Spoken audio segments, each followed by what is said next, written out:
Hello Nigeria and hello Nigerians. It's that time again of True Nigerians, Heroes of Our Time, a program where we bring to you Nigerians that are worth emulating, Nigerians that are role models, Nigerians that have done us proud in the Federal Republic of Nigeria.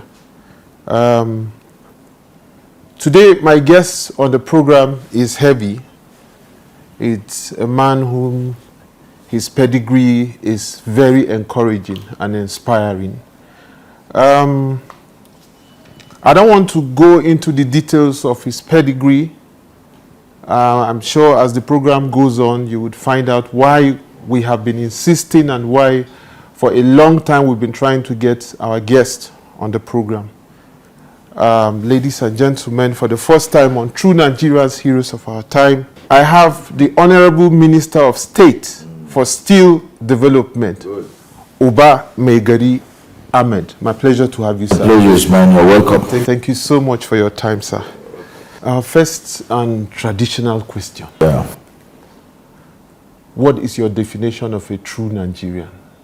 My perception of a true Nigerian is that Nigerian who gives his all to the nation and has always the nation as topmost priority in all his decisions, irrespective of where people he meets come from and irrespective of what religion they profess.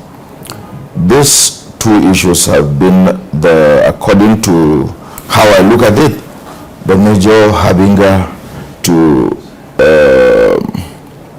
the progress and development of this country. So, in summation, I will think a true Nigerian should be that person who encapsulates all these virtues I've mentioned and puts Nigeria first on his table of priorities. Very correct, sir. What, you are the current Minister of State for Steel Development.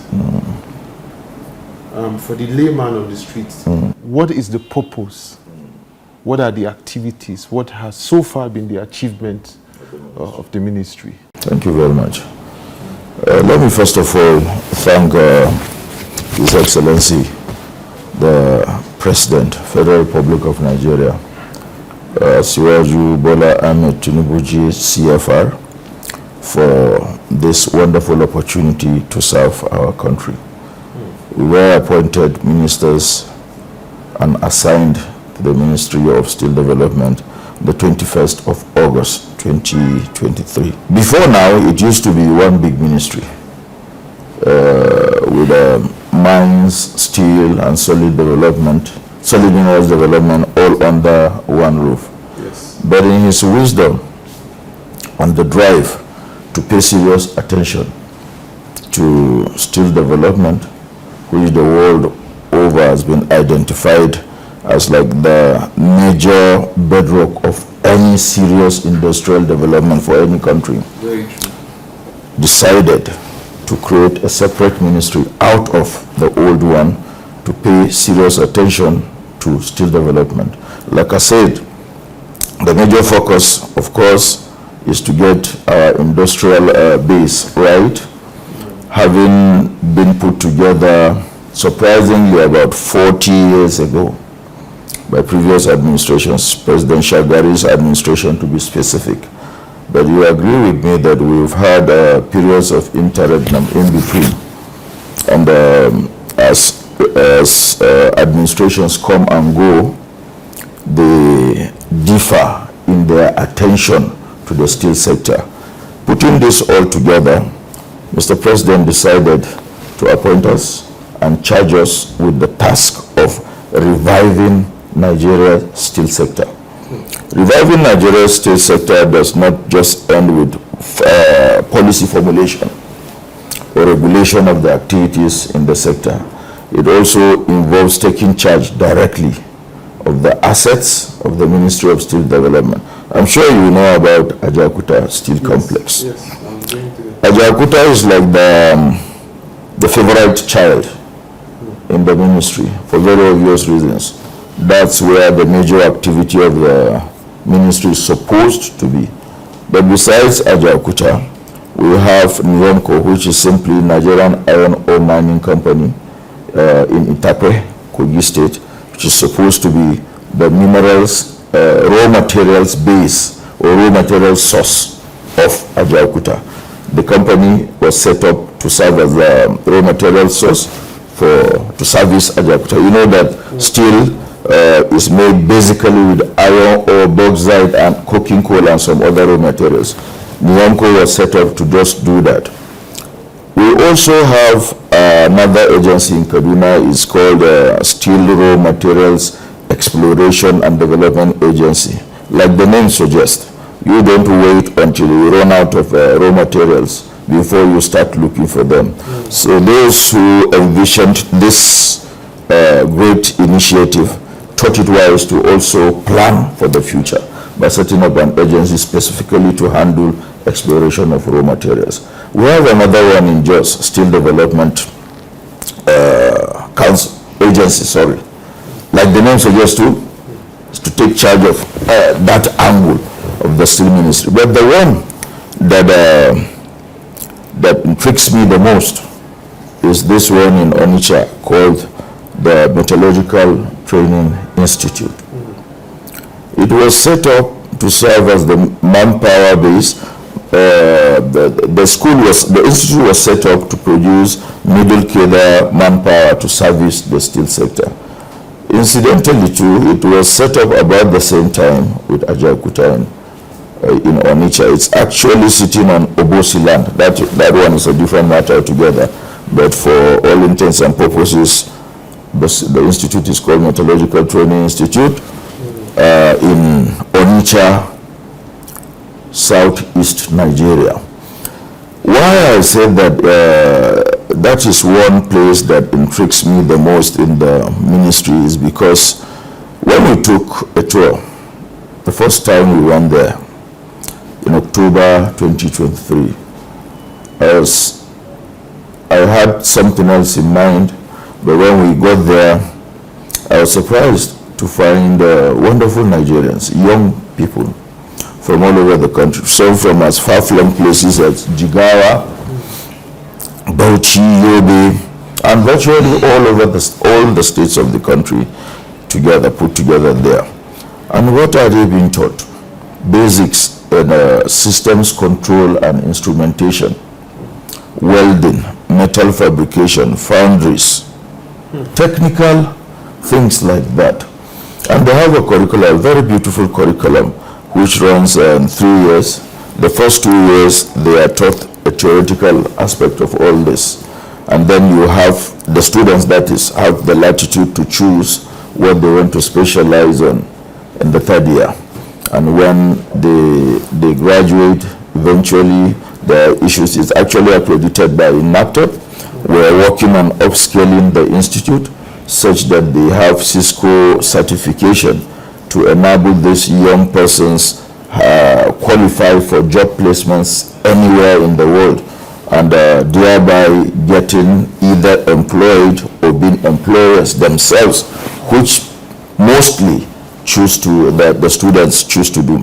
That is one pet project we are working on, and we are seriously paying attention to, because where we are right now as a country, you know, the pressure on the dollar, the money economy, and we want to diversify, make our contributions in that respect. You agree with me that when this young man go out there, qualify and get the necessary certification, qualify, go out there and work everywhere, anywhere in the world and earn Forex, they repatriate some back home, and it reduces the pressure on the dollar we get through the export of basic raw material, basic crude that has been the problem with this country for a very long time. So let me not take too much of your time. We are doing quite a lot, and so far, so good. My worry is it's a fantastic project. I think that is what Nigeria needs. Very true. But it has been there since 1980. 81, actually took off, 81. In fact, it was when I started inquiring about you for this program that I found out about it, because I saw that it was a project that you are passionate about, which is key and very good in terms of employment and everything, anyhow you look at it. Yes. Why is it's not popular? We don't know about it. Shouldn't we sensitize so that more parents and more people would encourage their children to go to such schools? I mean, but we don't even know about it. There is this mindset with parents generally in our generation growing up, and the attachment to certificates and certification. Every parent would want his son to be a lawyer, to be a medical doctor, an engineer, like that. Parents in our time taught, and to some extent, some parents still do, that your child has to be a university graduate. I think it is a mindset thing which is largely responsible for pushing young people away from this technical education, because they already feel from the home that unless you go to the university and you have a degree, or you're a lawyer, or an engineer, any other thing, you are not like the proper child the parent would want to. But you know, you're widely traveled, you know that out there around the world, technical people get paid more than the regular professionals. You know how much you pay a plumber in the UK when you call one to fix your tap. After an hour or 30 minutes, you get paid heavily. So we're moving away from that mindset, trying to instill in our young lads now that there is actually dignity in labor, and it doesn't matter what appellation you carry. The most important is your contribution to society. This school was set up by through a collaboration between the Nigerian government and German government. In fact, the Germans put down 80% of whatever you see there, infrastructure, manpower, then the Nigerian government did 20%. Back to your question of why it's not too popular, I wouldn't be responsible for the lapses of some people who have been there. Everybody has his priorities. Some come and look at other areas. This one, like I said, is probably because of my background. I have this attachment to seeing how people move up. And you can't have an institute, a beautiful one for that matter, and just let it go. So I'm sure it aligns, and it also aligns with Mr. President's lofty ideals and renewed hope agenda, trying to reset the country. How do we do that? We pay attention to the youth population. Unless we get that settled, we'll keep having tops and tons like that of problems. You live in Nigeria, you know all the issues, and you know the pressure from the youth population, and unless we, like it is said, an idle mind is the devil's workshop. You don't get them involved in productive enterprises, they cause problems for you. So it benefits us more if we pay attention to such places. And incidentally, as we speak, we just rolled out a program that is somehow has something to do with the institute. I'm sure you saw an advert from the ministry advertising for interested persons between the ages of 18 to 40, who are interested in being trained. This is like a boot camp.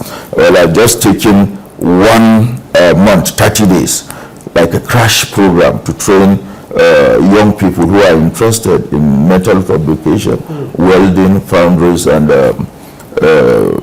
jobs like that, so that they have things to do, after which we intend to give them starter packs. They go and set up on their own. And when you do that regularly, we had wanted to take 10,000, but for budgetary constraints, we cut down to 1,000, and afterwards settled at 700. But we intend to put them together in Onitsha, the same institute I told you about. That is where we intend to train them so that they have a feel. Okay, my next question is a bit long, so let me read it. What level of attention or involvement do you intend to give the National Steel Raw Materials Exploration Agency, given the fact that, usually Nigerians don't take research institutes seriously. And we know that research institutes are key, because they get to give us some form of direction so that we don't waste resources. So what kind of attention are you giving that particular institute? We are also working on it greatly. Naturally, I'm not a person given to doing things in half measures. So alongside my team, we also undertook a facility tour of the agency last year. And it was essentially just to give us basic information of what they have on ground, what their needs are, and also their challenges. We saw them all. We looked at their facilities, took stock of everything that was there, and of course, their needs, balancing it with what we can afford. On the table of priorities, they have, like you rightly said, it is a very sensitive aspect of the work we do here. If you don't get the research and exploration results right, you definitely don't get the end product right. So we are paying attention in the sense that we have written to through the normal budget proposals. We have sent in our request of the most needed equipment there now. There is this one that is called the Diamond Head coal drilling rig. It's very expensive, but what's needed to be done has to be done in any case. We are also partnering with the Nigerian Governors Forum. As we speak, we've sent in letters. We are waiting for responses to collaborate with them. What do we intend to do? There's so much attention being paid to oil. We're preparing the subnationals ahead of the day. Someday we either get ahead or we are left behind. We cannot just continue paying attention just to receiving handouts after every month. I'm talking about the subnationals now. So we are sensitizing the states, especially now that there is competition for scarce resources. So we are prepared. We intend to collaborate with the states to prepare them. Every state in this country is blessed with one rich resource or the other. So we are not waiting until that doomsday scenario unfolds. No, we are preparing the states to look into what they have. Mineral resource is even the way to go the world over now. We are partnering with them, like I said, to develop using the exploration agency, not necessarily just to concentrate on exploration of steel raw materials now. I hope you get the difference. Because they have equipment to virtually explore everything that is beneath the earth, from the computers to the direct equipment. So we are preparing the agency for commercial activities such that they can earn money for themselves, so to be self-sustaining and be of greater use to the country. And that's where we are. My next question is still on Ajaokuta steel industry, which is the mother of them all, if you agree with me. Yes. And a lot has happened.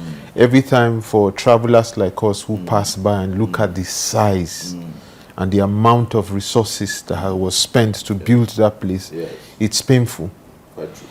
I remember having another guest on this program, in fact, the governor of Nasarawa State, who also... the wonderful Nigeria. Yes, who said that from his analysis, the reason for closing down Ajaokuta steel industry was not necessary. Even if you say it's obsolete, they are still using the same pattern in Russia. That brings me back to government policies and implementation. So, first, how is your regime, how would your regime now, as Minister of State for Steel Development affect Ajaokuta steel industry. It's a very important project for all Nigerians. What are you doing differently that in return would bring back to life Ajaokuta steel industry? Second question, government policies and implementation. What is the reason why there are so many policies, good policies, but implementation is always a problem? Okay, let me take the first one. Okay, sir. Everyone knows about Ajaokuta. Okay. It's virtually on the lips of every Nigerian. And for us in the Ministry of Steel, you get asked over and over again, why is Ajaokuta not working? And so many other issues. It's a potpourri of sorts. It's been there for 40 years. And like I said, everyone knows the story. It's rather unfortunate that it has taken this long in that state. I do not want to keep heaping blames on people. We have a job to do. We are doing it. We've drawn the line. We'll be responsible for what we are able to do during our tenure and not those who were there before us. We would have wished it was taken more seriously and fixed earlier than now. But like I always say, you can't be responsible for someone else's mistakes. What are we doing about it? We are two ministers here. My colleague is directly in charge of Ajaokuta. It falls within his purview. That is not to say that I don't know what's going on. Of course, as a team, we work together, and I know where it is. Right now, we are at the point of getting it. Of course, it is a number one priority for the ministry. We are at the point of, we've finished taking stock of where it is, what the problems are, and what we think from the ministry. The technical people in the ministry, and of course, the two of us that oversee the ministry as ministers. But the most important and the most critical aspect is the final decision-making point. And that is the responsibility of Mr. President, our boss, and that will be taken at the Federal Executive Council level. But before then, I think Nigerians need to know some basic facts about where Ajaokuta is. There is erroneous notion out there that Ajaokuta is not workable. It is obsolete, like you said. It's just scrap and needs to be just pieces, and let's forget about it and move on. No, it's not as bad as that. And one important aspect that I too, as a Nigerian, hold is there is this emotional attachment to your national asset.